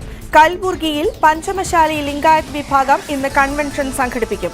ലിംഗായത്ത് സംവരണത്തിൽ സംസ്ഥാനത്ത് ഉപസംവരണം, കേന്ദ്രത്തിലെ OBC ക്വാട്ടയിൽ സംവരണം എന്നീ ആവശ്യങ്ങൾ ഉന്നയിച്ചാണ് പ്രതിഷേധം. BDJS സ്ഥാനാർത്ഥി പ്രഖ്യാപനം ഇന്നുണ്ടാകും. തുഷാർ വെള്ളാപ്പള്ളി കോട്ടയത്ത് തന്നെ സ്ഥാനാർത്ഥിയാകുമെന്നാണ് സൂചന. PJ ജോസഫ് വിഭാഗം മുൻ നേതാവ് മാത്യു സ്റ്റീഫൻ ഇടുക്കിയിൽ സ്ഥാനാർത്ഥിയാകുമെന്നും സൂചനകളുണ്ട്. രാഹുൽ ഗാന്ധി നയിക്കുന്ന ഭാരത് ജോഡോ ന്യായ് യാത്ര അവസാന പാദത്തിലേക്ക് കടന്നു. യാത്ര ഇന്ന് മഹാരാഷ്ട്രയിൽ പ്രവേശിക്കും. മഹാരാഷ്ട്രയിലെ യാത്രയിൽ മഹാവികാസ് അഘാഡി സഖ്യത്തിലെ പാർട്ടി പ്രതിനിധികൾ പങ്കെടുക്കും. യാത്ര വെള്ളിയാഴ്ച സമാപിക്കും. SFIO അന്വേഷണം ചോദ്യം ചെയ്യുള്ള KSIDC ഹർജി ഹൈക്കോടതി ഇന്ന് വീണ്ടും പരിഗണിക്കും. KSIDC നോമിനിക്ക് CMRL കമ്പനിയിൽ നടന്നത് അറിയില്ലെന്ന് പറയുന്നത് യുക്തിരഹിതമാണെന്നാണ് ഹൈക്കോടതിയുടെ വിമർശന രൂപേണയുള്ള പരാമർശം. CMRLന്റെ സംശയകരമായ ഇടപാടുകളിൽ KSIDC ജാഗ്രത പുലർത്തിയില്ലെന്ന് കോർപ്പറേറ്റ് മന്ത്രാലയം ഹൈക്കോടതിയിൽ മറുപടി സത്യവാങ്മൂലം നൽകിയിട്ടുണ്ട്. ഇടുക്കിയിലെ വന്യജീവി ആക്രമണങ്ങളിലെ പ്രതിരോധ പ്രവർത്തനങ്ങൾ ചർച്ച ചെയ്യാൻ സർവകക്ഷി യോഗം ഇന്ന് ചേരും.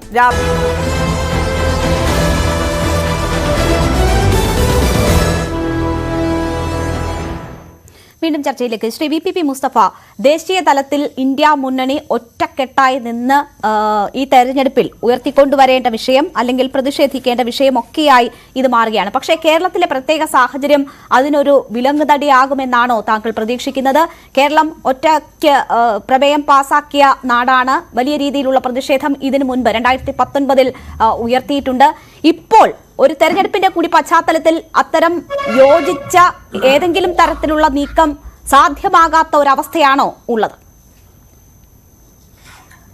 ഇത് രണ്ടു തരത്തിൽ കാണേണ്ടത്. ഒന്ന്, കേവലമായ BJPയുടെ ഒരു രാഷ്ട്രീയ അജണ്ട മാത്രമല്ല ഇത്. ഇവിടെ BJPയുടെ പ്രതിനിധി പറഞ്ഞു വെക്കുമ്പോൾ അതിങ്ങനെ പൊതിഞ്ഞു വെക്കാനാണ് ശ്രമിക്കുന്നത്. ഇത് ഗോൾവാക്കറുടെ പുസ്തകമുണ്ട്, we or our nationhood defined എന്ന് പറയുന്ന നാം അഥവാ നമ്മുടെ ദേശീയത നിർവചിക്കപ്പെടുന്നു എന്ന് മലയാളത്തിൽ അവർ അച്ചടിച്ച് പ്രസിദ്ധീകരിച്ചിട്ടുണ്ട്. അതിൽ കൃത്യമായി പറയുന്നു, ഹിന്ദു രാഷ്ട്രമാണ് RSSന്റെ ലക്ഷ്യം.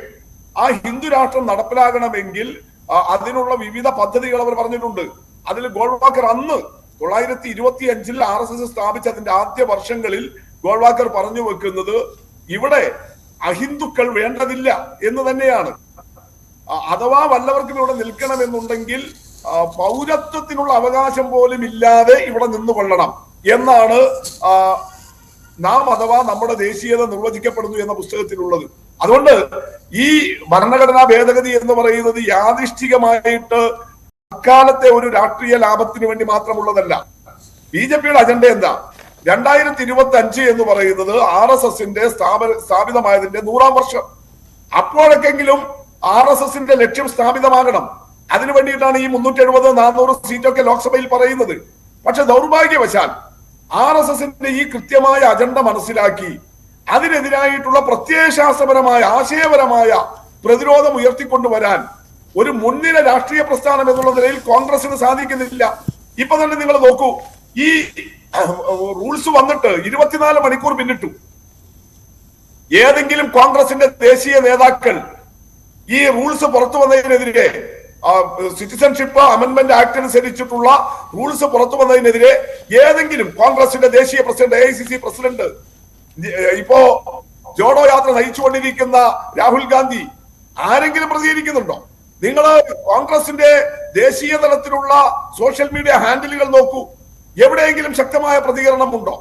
ശരിയാണ്, 2019 ഡിസംബറിൽ പാർലമെന്റിൽ ഈ ബില്ല് അവതരിപ്പിച്ചപ്പോൾ അവിടെ പ്രസംഗിക്കാനുണ്ടായിരുന്നു. പക്ഷെ എതിർത്ത് വോട്ട് ചെയ്യാനുണ്ടായോ? എതിർത്ത് വോട്ട് ചെയ്യാൻ കോൺഗ്രസ് മാത്രമല്ല, ലീഗ് പോലും ഉണ്ടായില്ല, മുസ്ലിം ലീഗ് ഉണ്ടായില്ല. അവർ ബഹിഷ്കരിക്കുകയാണ് ചെയ്തത്, വോട്ട് ചെയ്യാൻ നിന്നില്ല. എന്തായിരുന്നു കാരണം? അന്ന് ബില്ല് അവതരണമൊക്കെ കഴിഞ്ഞ് ചർച്ചകൾ ക്രോഡീകരിച്ചുകൊണ്ട് അന്ന് ആഭ്യന്തര വകുപ്പ് മന്ത്രി അമിത്ഷാ ഉപസംഹരിച്ചത് എങ്ങനെയാ?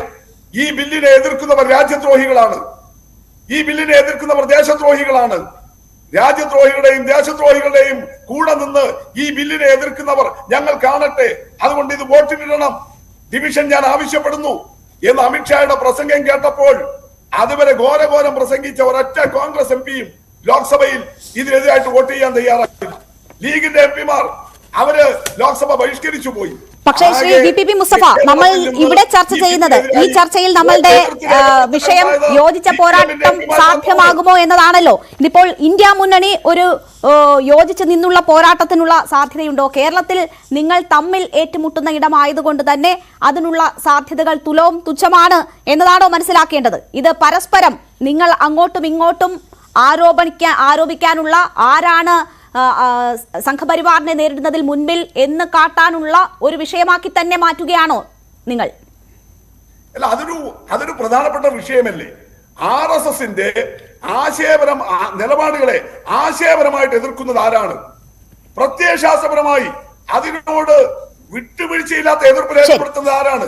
ഒരു വിഷയം തന്നെയല്ലേ? തീർച്ചയായും അതൊരു വിഷയം തന്നെയെന്നാണ് അദ്ദേഹം സൂചിപ്പിക്കുന്നത്. ശ്രീ റോണി കെ ബേബി, ഇവിടെ നോക്കൂ, ശ്രീ റോണി കെ ബേബി, പല വിഷയങ്ങളിലും നിങ്ങൾക്ക് കൃത്യമായ നിലപാടെടുക്കാൻ കഴിയാതെ പോകുന്നു എന്ന ഒരു കാര്യം ചൂണ്ടിക്കാണിക്കുന്നു. നമുക്കറിയാം, നേരത്തെ പല വേദികളിലേക്കും ലീഗിനെ ക്ഷണിച്ചിരുന്നു യോജിച്ച പോരാട്ടത്തിന്. മുന്നണി മര്യാദ ഒന്നുകൊണ്ട് മാത്രമാണ് ലീഗ് അതിനോട് നോ പറഞ്ഞത്.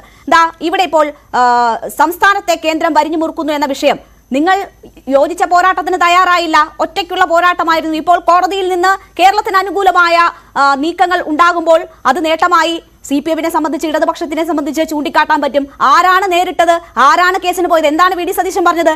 ഞങ്ങളെ കിട്ടത്തില്ല എന്നാണ് പറഞ്ഞത്. ഇവിടെ മറ്റൊരു വിഷയം വരുന്നു. അവിടെയും ഞങ്ങൾ യോജിച്ച പോരാട്ടത്തിനില്ല എന്നൊരു നിലപാടാണ് കോൺഗ്രസിന്റെ ഭാഗത്തു നിന്നും ഉണ്ടാകുന്നത്. ലീഗിന് പക്ഷേ സമാന മനസ്കരോടൊപ്പം നിന്ന് യോജിച്ച പോരാട്ടം എന്ന ഒരു ആഗ്രഹമുണ്ട് എന്ന് നേതാക്കളുടെ വാക്കിൽ നിന്ന് മനസ്സിലാക്കാൻ കഴിയും. അപ്പോൾ നിങ്ങളുടെ ഈ നിലപാടുകൾ നിങ്ങളുടെ മുന്നണിക്കുള്ളിൽ തന്നെ നിങ്ങളോട് എതിർപ്പുണ്ടാക്കുന്ന അല്ലെങ്കിൽ നിങ്ങളോട് യോജിക്കാൻ പറ്റാത്തൊരു സാഹചര്യം സൃഷ്ടിക്കില്ലേ തുടർച്ചയായുള്ള ഇത്തരം നിലപാടുകൾ? ഇവിടെ CPM-ന്റെ നേതാവ് VPP മുസ്തഫ വളരെ അവാസ്തവമായ കാര്യങ്ങൾ പറയുകയാണ്. ഇവിടെ ഈ പൗരത്വ ഭേദഗതിയുമായി ബന്ധപ്പെട്ട ചട്ടങ്ങൾ പുറത്തു വന്നതിന് ശേഷം കോൺഗ്രസ്സുകാരും പ്രതികരിച്ചില്ല. ഞാൻ അദ്ദേഹത്തോട് പ്രിയപ്പെട്ട ശ്രീ ജയറാം രമേശ് ഉൾപ്പെടെയുള്ള ഇന്ന് ജയറാം രമേശ് പറഞ്ഞു, പക്ഷേ അദ്ദേഹം സൂചിപ്പിച്ചത് ആരെയാണെന്ന് മനസ്സിലാകുമല്ലോ. അല്ലെ, വളരെ വ്യക്തമായി തന്നെ ഇതിനെതിരെയുള്ള പോരാട്ടം, ഈ പറയുന്ന പൗരത്വ ഭേദഗതി നിയമത്തിനെതിരെയുള്ള പോരാട്ടത്തിൽ, ഇതുകൊണ്ടാണെന്ന് ഞാൻ ആദ്യമേ തന്നെ പറഞ്ഞു, 17-ാം തീയതി രാഹുൽ നിങ്ങൾ അധികാരത്തിൽ വന്നാൽ ഇത് ഇല്ലാതാക്കും, മാറ്റും എന്നൊക്കെ പവൻ ഖേര ഉൾപ്പെടെയുള്ള നേതാക്കൾ പറഞ്ഞു. പക്ഷേ പ്രധാനപ്പെട്ട നേതാക്കൾ അദ്ദേഹം സൂചിപ്പിച്ചത് രാഹുൽ ഗാന്ധി ഉൾപ്പെടെയുള്ളവരാണ്. ഞാനിവിടെ പറഞ്ഞല്ലോ, ഞങ്ങൾ വലിയ മഹാസമ്മേളനം തന്നെ പൗരത്വ നിയമത്തിനെതിരെ ഈ ഒരു 5 ദിവസത്തേക്ക് കൂടി രേണുക വെയിറ്റ് ചെയ്യൂ. ബോംബെയിലെ ഇന്നലെ വന്ന ചട്ടമാണ്. ഇനി 5 ദിവസം വെയിറ്റ് ചെയ്തിട്ട് പ്രതികരണം അറിയാമെന്ന് പറയുമ്പോൾ അത് തന്നെ ജനം മനസ്സിലാക്കില്ലേ ശ്രീ റോണി? വർഗീയത ആളി കത്തിച്ചിട്ട് ജാതി മതമൊക്കെ ഒന്ന് ആളി കത്തിക്കാൻ 5 ദിവസം കൊടുക്കുകയാണുക. കോൺഗ്രസിന്റെ ഔദ്യോഗിക നിലപാട് പറയേണ്ടത് ആൾക്കാരെ കൂട്ടേണ്ടത് ആൾക്കാർ വേണ്ടവര്. കോൺഗ്രസിന്റെ ഇപ്പോഴുള്ള ഔദ്യോഗിക വക്താവ് ഞാൻ പറഞ്ഞതുപോലെ ശ്രീ ജയറാം രമേശ് അർത്ഥശങ്കയ്ക്കിടയില്ലാത്തവണ്ണം, പവൻ ഖേര അർത്ഥശങ്കയ്ക്കിടയില്ലാത്തവണ്ണം ഞങ്ങൾ പറഞ്ഞു, ഒരു കാരണവശാലും ഇന്ത്യയിൽ പൗരത്വ ഭേദഗതി നിയമം നടപ്പാക്കാൻ കോൺഗ്രസ് സമ്മതിക്കില്ല എന്ന് ഞങ്ങൾ കൃത്യമായി പറഞ്ഞു. പിന്നെ കേരളത്തിലേക്ക് വരുമ്പോൾ ഞങ്ങൾക്ക് CPM-ന്റെ ചില കാര്യങ്ങളിൽ ഞങ്ങൾക്ക് അതിനകത്ത് ശക്തമുണ്ട്. ഞങ്ങളത് വളരെ വ്യക്തമായി തന്നെ ഈ ചർച്ചയുടെ ആരംഭത്തിൽ തന്നെ ഇവിടെ സൂചിപ്പിക്കുകയുണ്ടായി. ഏകദേശം 6847 കേസുകളാണ് പൗരത്വവുമായി ബന്ധപ്പെട്ട സമരത്തിൽ പങ്കെടുത്തതിന്റെ പേരിൽ കേരളത്തിൽ രജിസ്റ്റർ ചെയ്തത്. അതിൽ 103 കേസുകൾ ഗുരുതര ക്രിമിനൽ സ്വഭാവമുള്ള നമുക്ക് മാറ്റിവെക്കുക, കോടതി തീർപ്പ് കേൾപ്പിച്ചോട്ടെ. 114 കേസുകൾ പിൻവലിച്ചു ശ്രീ റോണി. 114 കേസുകൾ പിൻവലിച്ചു. ഞാൻ സമ്മതിക്കുന്നു, 63 കേസുകൾ പിൻവലിച്ചു. 103 കേസുകൾ ഗുരുതര സ്വഭാവത്തിലുള്ളതാണ്. ബാക്കി ഒരു 6700 കേസുണ്ടല്ലോ, ആ 6700 കേസുകൾ പെറ്റിയ കേസുകളാണ്. ഞാൻ ഉൾപ്പെടെ എന്റെ ഉൾപ്പെടെയുള്ള കേസുകൾ പ്രതികളാണ്.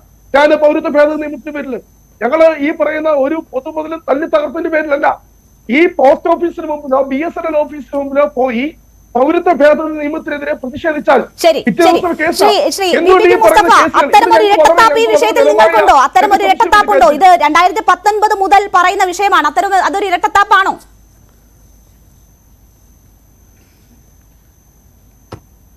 ചോദ്യം രേണുക ആരോടാണോ രേണുക ചോദ്യം? താങ്കളോട് തന്നെയാണ്. വളരെ ചുരുക്കി പറയൂ, എനിക്ക് മറ്റു അതിഥികളിലേക്ക് കൂടി പോകണം. ഇത് താങ്കൾ മറുപടി പറയേണ്ട വിഷയമായതുകൊണ്ടാണ്. ഞങ്ങൾക്ക് CPM-ന്റെ സംഘപരിവാർ വിരുദ്ധ പോരാട്ടത്തിൽ ഞങ്ങൾക്ക് വളരെ ഗൗരവമായിട്ടുള്ള സംശയമുണ്ട്. കാരണം ഇന്ത്യ മുന്നണിയുടെ ഏകോപന സമിതിയിലേക്ക് ഇതുവരെ CPM-നെ ഒരു പ്രതിനിധിയെ അയക്കുവാനായിട്ട് കഴിഞ്ഞിട്ടില്ല. കാശ്മീർ മുതൽ കന്യാകുമാരി വരെ മറ്റുള്ള പ്രധാനപ്പെട്ട RSS-നെ സംഘപരിവാരത്തെ എതിർപ്പാൻ ആഗ്രഹിക്കുന്ന മുഴുവൻ പാർട്ടികളും കോൺഗ്രസിനൊപ്പം അണിചേരുമ്പോൾ ഇവര് ഇവിടുത്തെ ന്യൂനപക്ഷങ്ങളെ തെറ്റിദ്ധരിപ്പിക്കാൻ ഞങ്ങൾ ഇന്ത്യ മുന്നണിയുടെ ഭാഗമാണെന്നൊരു പ്രതീതി വരുത്തുകയും എന്നാൽ അവർ ഇന്ത്യ മുന്നണിയുടെ ക്രിയാത്മകമായ ചർച്ചകളുടെ വേദികളിലൊന്നും CPM വരുന്നില്ല. ഞാൻ കൃത്യമായി ചോദിക്കട്ടെ, BJP-യും കോൺഗ്രസും നേരിട്ട് പോരാട്ടം നടന്ന തെരഞ്ഞെടുപ്പുകൾ കർണാടകയിൽ ഇവർ ആർക്കൊപ്പമായിരുന്നു? ഇവര് JDS-നൊപ്പമായിരുന്നു. അത് പറഞ്ഞാൽ വയനാട്ടിൽ നിങ്ങൾ ആർക്കെതിരെയാണെന്ന് ചോദിക്കേണ്ടി വരും, ആലപ്പുഴയിൽ നിങ്ങൾ ആർക്കെതിരെയാണ് എന്ന് ചോദിക്കേണ്ടി വരും. അങ്ങനെ നിരവധി ചോദ്യങ്ങൾ നിങ്ങൾ മറുപടി പറയേണ്ടതായി വരും.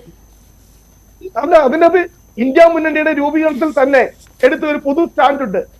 പ്രാദേശിക തലങ്ങളിൽ പ്രാദേശികമായ നിലപാടുകൾ സ്വീകരിക്കുവാനുള്ള അവകാശം അതിലെ പ്രധാനപ്പെട്ട രാഷ്ട്രീയ പാർട്ടികൾക്കുണ്ട്. ഇത് കൃത്യമായ നിലപാട് സ്വീകരിച്ച് തന്നെയാണ് ഇന്ത്യ മുന്നണി രൂപം കൊണ്ടിരിക്കുന്നത്. നിങ്ങൾക്ക് ശക്തിയുള്ള ഇടങ്ങളിൽ നിങ്ങൾ ആ നിലപാട് സ്വീകരിക്കും. പക്ഷേ നിങ്ങൾക്ക് ശക്തി കുറഞ്ഞ ഇടങ്ങളിൽ മറ്റുള്ളവർ വേണമെങ്കിൽ നിങ്ങൾക്ക് വേണ്ടി വിട്ടുവീഴ്ചയ്ക്ക് തയ്യാറായിക്കൊള്ളണം. അതെന്ത് ന്യായമാണ് ശ്രീ റോണി? ഒരിക്കലുമല്ല. ഇതിന്റെ അകത്ത് എന്താ UP-യിലും ഡൽഹിയിലും ഒക്കെ നിങ്ങൾ വിട്ടുവീഴ്ച ചെയ്യണമെന്ന് പറയുന്നു. പക്ഷേ നിങ്ങൾക്ക് ഏതെങ്കിലും തരത്തിൽ നേട്ടമുണ്ടാക്കാൻ കഴിയുന്ന ഇടങ്ങളിൽ നിങ്ങൾ യാതൊരു തരത്തിലുള്ള വിട്ടുവീഴ്ചയും ചെയ്യില്ല. ഇവിടെ വയനാട്ടിൽ രാഹുൽ വരുന്ന കേസിലാണെങ്കിലും ഒരു രാജ്യസഭാ സീറ്റ് കളഞ്ഞുകൊണ്ട് ആലപ്പുഴയിൽ KC വരുന്ന വിഷയത്തിലായാലും നിങ്ങളുടെ സമീപനം അതാണ്. അല്ല, കോൺഗ്രസ് എവിടെ വിട്ടുവീഴ്ച ചെയ്തില്ലെന്നാ പറയുന്നത്? ഈ അലയൻസ് ഫോം ചെയ്ത സ്റ്റേറ്റുകൾ മൊത്തം എടുക്കുക. ഞങ്ങൾ കർണാടകയിൽ ഉൾപ്പെടെ ഈ ഗുജറാത്തിൽ ആം ആദ്മി പാർട്ടിക്ക് ഞങ്ങൾ 2 സീറ്റ് നൽകി. ഹരിയാനയിൽ ആം ആദ്മി പാർട്ടിക്ക് സീറ്റ് നൽകി. ഡൽഹിയിൽ ഞങ്ങൾ എന്താ ആം ആദ്മി പാർട്ടിയുടെ പുറകിൽ ആം ആദ്മി പാർട്ടിയെക്കാരും 1 സീറ്റ് കുറച്ച് മത്സരിക്കുമല്ലോ. അവിടുത്തെ പ്രാദേശിക ഘടകങ്ങൾക്ക് ശക്തമായ എതിർപ്പുണ്ടായിട്ട് പോലും ഞങ്ങൾക്ക് ഇതിനകത്ത് ഒറ്റ ലക്ഷ്യമാണ്. ഇപ്പം ഉത്തർപ്രദേശ് നോക്കുക, ഉത്തർപ്രദേശിൽ പോലും ഞങ്ങൾ സമാജ്വാദി ഞങ്ങൾക്ക് ഒരൊറ്റ ലക്ഷ്യമേ ഉള്ളൂ, BJPക്കെതിരെ ഇന്ത്യയിൽ ഒരു പൊതുമുന്നണി ഉണ്ടാക്കുക. കേരളത്തിൽ BJPക്കെതിരെ ഒരു പൊതുമുന്നണി ഉണ്ടാക്കേണ്ട സാഹചര്യമില്ല. കാരണത്തിൽ കേരളത്തിൽ നമുക്ക് സമയം കുറവായതുകൊണ്ട് ഞാൻ ഇടപെടുകയാണ്. VP മുസ്തഫ, ഞാൻ താങ്കളിലേക്ക് തിരിച്ചു വരാം. കേസുകൾ എടുക്കുന്നതുമായി ബന്ധപ്പെട്ടുള്ള ആക്ഷേപം ലീഗ് പ്രതിനിധി ഉന്നയിച്ചായിരുന്നു, കോൺഗ്രസ് പ്രതിനിധി ഉന്നയിച്ചായിരുന്നു. ഞാൻ താങ്കളിലേക്ക് വരാം. ശ്രീ TP അഷ്റഫ് അലി, ഇവിടെ ഇപ്പോൾ ഈ വിഷയങ്ങളിലൊക്കെ ആരാണ് ഇതിനെയൊക്കെ പ്രതിരോധിക്കാൻ മുമ്പിൽ എന്ന ഒരു വിഷയം വളരെ സജീവമായി തന്നെ ചർച്ച ചെയ്യുകയാണ്. അതുതന്നെയാണ് ഈ തെരഞ്ഞെടുപ്പിന്റെ പ്രധാന അജണ്ടയായി മാറാൻ പോകുന്നതും. 2 മുന്നണികളും ആ നിലയിൽ അവരുടെ പ്രചരണ വിഷയങ്ങൾ ക്രമീകരിക്കുന്നതാണ് നമുക്ക് കാണാൻ കഴിയുന്നത്. വളരെ ശക്തമായ ഭാഷയിൽ ഇന്ന് MP ഗോവിന്ദൻ ഈ വിഷയങ്ങളെ അഡ്രസ് ചെയ്യുന്നത് നമ്മൾ വാർത്താ സമ്മേളനത്തിൽ കണ്ടതാണ്. നിങ്ങൾ ഒരു മുന്നണി മര്യാദ എന്ന വിഷയത്തിൽ അങ്ങനെ ഒരു പ്രതിസന്ധി അഭിമുഖീകരിക്കുന്നുണ്ടോ ഈ വിഷയത്തിൽ?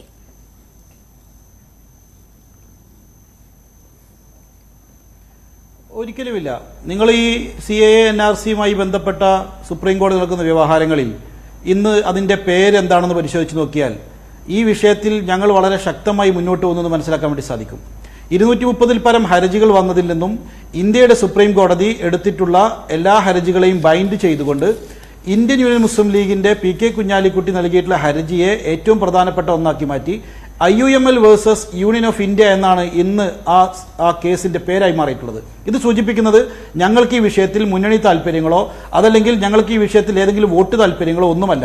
ഈ രാജ്യത്ത് ഈ രാജ്യത്തിന്റെ ഐക്യവും അഖണ്ഡതയും തകർക്കുന്ന, ഈ രാജ്യത്തിന്റെ സംസ്കാരം തകർക്കുന്ന, മതത്തിന്റെ പേരിൽ വിഭജിച്ചുകൊണ്ട് ഈ രാജ്യത്ത് പൗരത്വം നൽകാനും ആളുകളെ പുറന്തള്ളാനും ഉൾക്കൊള്ളാനുമുള്ള BJPയുടെ ഈ നീക്കത്തെ അതിശക്തമായി നേരിടണമെന്നുള്ളതാണ് ഞങ്ങളുടെ താല്പര്യം. അതിന് ഈ രാജ്യത്തിന്റെ ആശയത്തെ അറിയുന്ന, ഈ രാജ്യത്തിന്റെ പാരമ്പര്യത്തെ അറിയുന്ന ഞങ്ങൾക്ക് വലിയ ഉത്തരവാദിത്തമുണ്ട്. എന്തുകൊണ്ട് ഈ സമയം ഇങ്ങനെ ഒരു നീക്കത്തിന് തെരഞ്ഞെടുത്തു എന്ന് നോക്കിയാൽ അത് ഇലക്ട്രൽ ബോണ്ടുമായി ബന്ധപ്പെട്ട് സുപ്രീം കോടതിയിൽ ഏറ്റ കനത്ത തിരിച്ചടി. അതിൽ നിന്ന് ആ സാഹചര്യത്തെ മാറ്റാൻ ഇങ്ങനെ ഒരു നീക്കം എന്നത് പല കോണിൽ നിന്നും ഉയരുന്ന ഒരു ആക്ഷേപമാണല്ലോ. ആരാണ് അതിന് മുന്നിൽ നിന്ന് നയിച്ചത്? ആ നീക്കം അത് CPMന്റെ ഭാഗത്തു നിന്നുമാണ് ഉണ്ടായിട്ടുള്ളത്. ഇപ്പോൾ ഈ വിഷയത്തിൽ ഉൾപ്പെടെ അവർ ശക്തമായി രംഗത്തുണ്ട്. സംസ്ഥാനത്തിന്റെ അവകാശങ്ങൾ മേടിക്കുന്നതിന് നിയമ പോരാട്ടം വഴി അവർ മുൻപിലുണ്ട്.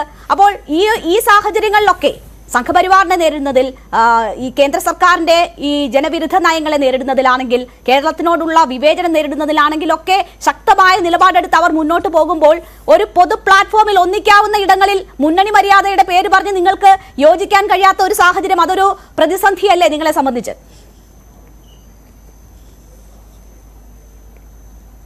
അല്ല, ഞാൻ അതിനാണ് മറുപടി പറഞ്ഞത്. ഇവിടെ അതിൻ്റെ കൂടെ തന്നെ പറയേണ്ട ഒരു കാര്യം, BJPയുടെ പ്രതിനിധി ഇവിടെ വളരെ ലാഘവത്തോടു കൂടി ഇവിടുത്തെ ആങ്കറോട് കയർത്ത് സംസാരിക്കുന്ന വിധത്തിലൊക്കെ ഇവിടെ ഇടപെടുകയുണ്ടായി.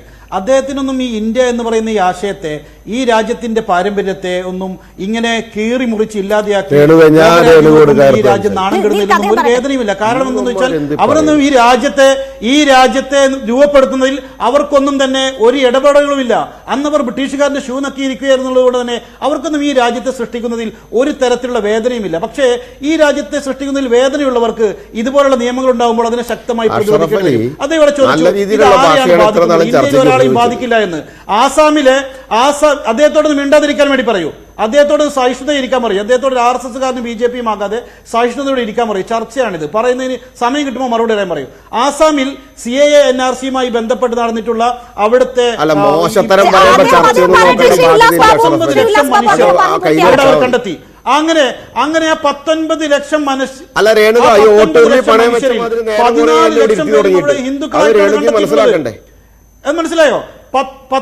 ലക്ഷം മനുഷ്യരിൽ 14 ലക്ഷവും ഹിന്ദുക്കളായിട്ടാണ് കണ്ടെത്തിയിട്ടുള്ളത്. ബാക്കി വരുന്ന 5 ലക്ഷം പേരെയാണ് മുസ്ലിങ്ങളായി കണ്ടെത്തിയിട്ടുള്ളത്. എന്ന് ചോദിച്ചാൽ ഇത് ബാധിക്കുന്ന ലക്ഷക്കണക്കിന് മനുഷ്യർ നോർത്ത് ഇന്ത്യയിലുണ്ട്, അസമിലുണ്ട്, ബംഗാളിലുണ്ട്, UPയിലുണ്ട്, ഡൽഹിയിലുണ്ട്, പല പ്രദേശങ്ങളിലുമുണ്ട്. അഭയാർത്ഥികളായി ഈ നാട്ടിലേക്ക് വന്ന ആളുകളുണ്ട്. ഇപ്പം ഞാൻ നേരത്തെ സൂചിപ്പിച്ചു രോഹിംഗ്യൻ മുസ്ലിങ്ങളെ കുറിച്ച്. ഫരീദാബാദിൽ, ഡൽഹിയിൽ, ഹൈദരാബാദിലൊക്കെ ഈ മനുഷ്യരുണ്ട്. ഇങ്ങനെയുള്ള ആളുകളെ, പീഡനം അനുഭവിക്കുന്ന ഈ മനുഷ്യരെ ഉൾക്കൊള്ളാതെ ഇതാരെയും ബാധിക്കുന്ന പ്രശ്നമല്ല, ഇന്ത്യയിൽ ആരെയും ബാധിക്കില്ല എന്ന് പറയുന്നത് ഇദ്ദേഹത്തിന് ഇതിലുള്ള ലാഘവമായിട്ടുള്ള സമീപനം. ഈ രാജ്യത്ത് 5 വർഷം താമസിച്ചാൽ പൗരത്വം കൊടുക്കണമെന്നാണ് നിയമം. ഈ രാജ്യം ജനിച്ചവർക്ക് പൗരത്വം കൊടുക്കണം. ഈ രാജ്യത്ത് ഉള്ള പൗരന്മാരായ രക്ഷിതാക്കളുടെ മക്കൾക്ക് പൗരത്വം കൊടുക്കണം. നമ്മുടെ 1955 പൗരത്വ നിയമത്തിന്റെ ഭാഗമായി ഈ 3 വിഭാഗങ്ങൾക്കാണ് ഇവിടെ പൗരത്വം കൊടുക്കേണ്ടത്. അങ്ങനെ ഇരിക്കെ വർഷങ്ങളായി ആസാമിൽ, അതുപോലെ തന്നെ ബംഗാളിൽ, നോർത്ത് ഇന്ത്യയിലെ പല ഭാഗങ്ങളിലൊക്കെ ജീവിച്ചുകൊണ്ടിരിക്കുന്ന മനുഷ്യർക്ക് CAA ഏറ്റവും അഫക്റ്റഡ് ആണ്. ലക്ഷക്കണക്കിന് മനുഷ്യർ ഇത് അഫക്റ്റ് ചെയ്യും. ആസാമിലൊക്കെ വലിയ ജയിലുകൾ അവർ പണിത് കഴിഞ്ഞു. എന്തിനാണ്? ഇതുപോലെ പൗരത്വം നിയമം നടപ്പിലായി കഴിഞ്ഞിട്ടും ഇല്ലീഗൽ മൈഗ്രൻസ് എന്ന് പറഞ്ഞ് ഇവിടെ ജീവിക്കുന്ന ആളുകളെ പിടിച്ച് കൂട്ടിലിടാൻ വേണ്ടിയിട്ടാണ്. ഇതൊന്നും കാണാതെ ഇതൊന്നും ഇന്ത്യയിലെ ജനങ്ങളെ ബാധിക്കില്ല എന്ന് പറഞ്ഞുകൊണ്ട് വളരെ ലാഘവത്തോടു കൂടി ഞങ്ങൾക്ക് 400 സീറ്റ് കിട്ടും, ഞങ്ങൾ നടപ്പിലാക്കും എന്നൊക്കെ പറയുന്നതൊക്കെ തെരഞ്ഞെടുപ്പ് കഴിഞ്ഞിട്ടും പറയാൻ അവരിവിടെ ഉണ്ടായാൽ മതി. എന്തുകൊണ്ടാണ് ഇന്ത്യയിൽ സുപ്രീം കോടതി ഇലക്ട്രൽ ബോണ്ടിൽ കഴുത്തിന് പിടിച്ചത്? ഇന്ത്യയിലെ സുപ്രീം കോടതി പല കാര്യങ്ങളിലും ഈ BJPയെ കഴുത്തിന് പിടിച്ചത് എന്താണ്? ചെയ്യുന്നത് മുഴുവനും മണ്ടത്തരമാണ്. ആ മണ്ടത്തരങ്ങൾ അതിനെതിരെ പ്രതികരണം അതിനെ രാഷ്ട്രീയമായി കണ്ടിട്ട് കാര്യമില്ല. ഞങ്ങൾക്ക് തെരഞ്ഞെടുപ്പ് അജണ്ടയല്ല, ഞങ്ങൾക്ക് ഈ രാജ്യത്തെ രക്ഷിക്കുന്നതിന് വേണ്ടിയുള്ള വലിയ പോരാട്ടമാണിത്. ശരി, ശ്രീ ഉല്ലാസ് ബാബു, ഇവിടെ ഇപ്പോൾ ഇലക്ട്രൽ ബോണ്ട് കേസിൽ എന്തൊക്കെയാണ് സംഭവിച്ചത് എന്നത് അറിയാമല്ലോ. എത്ര വലിയ പ്രഹരം എന്ന് തന്നെ പറയാം കോടതിയിൽ നിന്നുണ്ടായിട്ടുള്ള നടപടികൾ. ആ ഒരു സാഹചര്യം മുന്നിലുണ്ട്. ഇവിടെ ഇപ്പോൾ കെ സുരേന്ദ്രൻ ചോദിക്കുകയുണ്ടായി, ആർക്കും സ്ത്രീധനം കിട്ടിയ, മുഖ്യമന്ത്രിക്ക് സ്ത്രീധനം കിട്ടിയ വകയല്ല കേരളം എന്നൊക്കെ. അതുപോലെ ഈ രാജ്യവും ആർക്കും സ്ത്രീധനം കിട്ടിയ വകയല്ല എന്ന് പറയാൻ ആർജവമുള്ള ആളുകൾ, അങ്ങനെ നിയമ സംവിധാനങ്ങളിൽ വിശ്വാസമുള്ളവർ, അവർ പുറത്തേക്ക് വരികയാണ്, തെരുവുകളിൽ പ്രതിഷേധിക്കുകയാണ്, കോടതിയെ സമീപിക്കുകയാണ്. അപ്പോൾ കോടതിയിൽ നൽകിയ ഉറപ്പ് പോലും ലംഘിച്ചുകൊണ്ടുള്ള ഈ നീക്കങ്ങൾ, അതിനുള്ള വിധിയെഴുത്ത് കൂടി ഈ തെരഞ്ഞെടുപ്പിൽ ഉണ്ടാകും എന്നതാണ് പറയുന്നത്.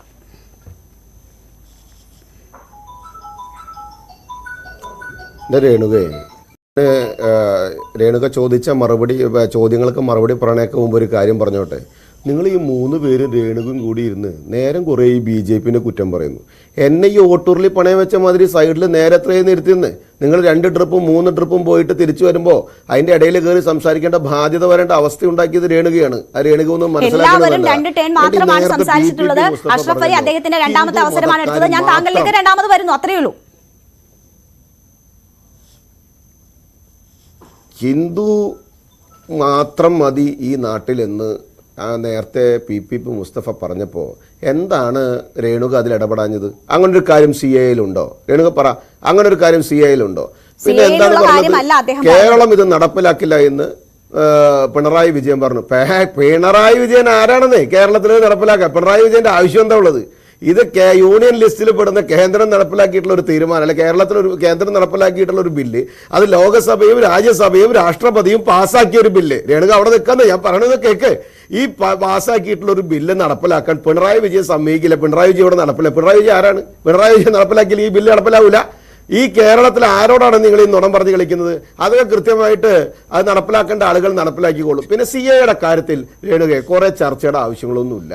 അത് കൃത്യമായിട്ട് 2 സഭകളും പാസാക്കി, അക്കമിട്ട് പറയാം, രാഷ്ട്രപതി ഒപ്പിട്ട ഒരു ബില്ല്, ആ ബില്ല് ഈ നാടിന് ആവശ്യകരമായ കാര്യങ്ങൾ ആണ് എന്നുള്ളത് ബോധ്യപ്പെട്ടതിന്റെ അടിസ്ഥാനത്തിൽ അത് പാസ്സായി, അത് നടപ്പിലാകും. അത് നടപ്പിലാകുന്ന സമയത്ത് അതിന്റെ ജാതി, അതിനെ മതം, അതിന്റെ വർഗം എന്നൊക്കെ തിരിച്ച് തമ്മിൽ തല്ലിച്ച് ഈ നാടിനെ 2ആക്കി 4ആക്കി 8ആക്കി 16ആക്കിയിട്ട് അതിന്റെ ഗുണഗണങ്ങൾ അനുഭവിക്കാൻ അത് തെരഞ്ഞെടുപ്പിന്റെ സമയം വരുമ്പോൾ അതിന്റെ വോട്ടായി എടുക്കാൻ വേണ്ടിയുള്ള മുസ്തഫയുടെ ശ്രമമോ അഷ്റഫ് അലിയുടെ ശ്രമമോ റോണിയുടെ ശ്രമമോ ഒന്നും വില പോകാൻ പോകുന്നില്ല. എന്താ അഷ്റഫ് അലി പറഞ്ഞേ? 400 സീറ്റ് എന്ന് പറയപ്പെടുന്ന ഞങ്ങൾ തെരഞ്ഞെടുപ്പ് കഴിഞ്ഞാലും മതിയെന്നോ? എന്റെ അഷ്റഫ് അലി, നിങ്ങളുടെ പ്രധാനമന്ത്രി ഈ ഏതെങ്കിലും കാലഘട്ടത്തിൽ ഇന്ത്യ മഹാരാജ്യത്ത് ഉണ്ടാവോ? നിങ്ങൾ ആരോടാണ് ഈ കൊഞ്ഞനം കുത്തുന്നത്? പിന്നെ CPM-ന്റെ പ്രധാനമന്ത്രി ഇന്ത്യ മഹാരാജ്യം ഭരിക്കുന്ന രേണുക പോലും വിശ്വസിക്കുന്നുണ്ടോ? ആ റോണിയുടെ പ്രധാനമന്ത്രി എന്താ രാഹുൽ ഗാന്ധി പ്രതികരിക്കാത്ത? രേണുക പറ, രാഹുൽ ഗാന്ധി എന്താ പ്രതികരിക്കാത്ത? അറബിക്കടലിലേക്ക് എറിയുമെന്ന് സുധാകരൻ പറഞ്ഞു. ഇന്ത്യയിലെ മറ്റ് PCC അധ്യക്ഷന്മാർ എത്ര പേര് പറഞ്ഞു? ഒന്ന് റോണിയോട് ചോദിക്കേ. ഈ അഷ്റഫ് അലി വലിയ വർത്തമാനം പറഞ്ഞല്ലോ, 400 സീറ്റ് ലഭിക്കും അഷ്റഫ് അലി. അത് കഴിഞ്ഞാലും ഉല്ലാസ് ബാബുവും BJPയും ഈ പറഞ്ഞ വാക്കുകളൊക്കെ ഇവിടെ ഉണ്ടാവും, നമുക്ക് ചർച്ച ചെയ്യാം. വെറുതെ നിങ്ങൾ ഈ ജാതിയുടെ മതത്തിന്റെ രാഹുൽ ഗാന്ധി പ്രതികരിക്കുന്നില്ല എന്നത് എനിക്ക് പറയാൻ പറ്റില്ലല്ലോ ശ്രീ ഉല്ലാസ്. ഞാൻ താങ്കളിലേക്ക് ഞാൻ ഇടപെടുകയാണ് ശ്രീ ഉല്ലാസ്. നമ്മുടെ സമയമായതുകൊണ്ടാണ് ശ്രീ DPP മുസ്തഫ, നമ്മുടെ സമയം തീർത്തും അവസാനിക്കുകയാണ്. എങ്കിൽ പോലും കേസെടുത്ത വിഷയത്തിൽ ഒരു ചോദ്യം 2 പാനലിസ്റ്റുകൾ നമ്മളോട് ഉയർത്തിയിരുന്നു. അപ്പോൾ അധികാരം വെച്ച് ഒരു ഇരട്ടത്താപ്പ് ഈ വിഷയത്തിൽ നിങ്ങൾ കാണിക്കുന്നു എന്നതാണ് അത് സൂചിപ്പിച്ചത്. അതിലൊരു 30 സെക്കൻഡിൽ മറുപടി നമുക്ക് അവസാനിപ്പിക്കാം. മതം വിസർജിച്ച് ഇവിടെ ബിജെപിയുടെ പ്രതിനിധി ചോദിച്ചത് പിണറായി വിജയൻ ആരാണ് എന്നാണ്. പിണറായി വിജയൻ കേരളത്തിലെ ജനങ്ങൾ തെരഞ്ഞെടുത്ത മുഖ്യമന്ത്രിയാണ്. ആ മുഖ്യമന്ത്രി എന്നുള്ള അധികാരം ഉപയോഗിച്ചിട്ട് തന്നെയാണ് അദ്ദേഹം പറയുന്നത്. അല്ല, ഈ ബില്ല് നടപ്പിലാക്കില്ല എന്ന് പറയാൻ പിണറായി വിജയൻ വിചാരിച്ചില്ലെങ്കിൽ ഈ ബില്ല് നടപ്പിലാക്കില്ലേ? ഒന്ന് പറ, അതിന്റെ നിയമം ഒന്ന് പറ. കേന്ദ്രം പാസ്സാക്കിയിട്ടുള്ള യൂണിയൻ ലിസ്റ്റിലുള്ള ഈ ബില്ല് നടപ്പിലാക്കില്ല എന്ന് പറഞ്ഞാൽ അത് നടപ്പിലാവില്ല എന്ന് വി പി മുസ്തഫ വിശ്വസിക്കുന്നുണ്ടോ? ഒന്ന് പറ. LDF ഗവൺമെന്റ് ഇടതുപക്ഷം ആ നിലപാടുകളെ അങ്ങേറ്റം തള്ളിക്കളഞ്ഞിട്ടുണ്ട്. എന്റെ മുസ്തഫ, നിങ്ങളുടെ കമ്മ്യൂണിസ്റ്റ് പാർട്ടി ഒന്നും വിചാരിച്ചാൽ ബിജെപിയുടെ ഒരു കാര്യം പൊളിക്കാൻ പറ്റില്ല.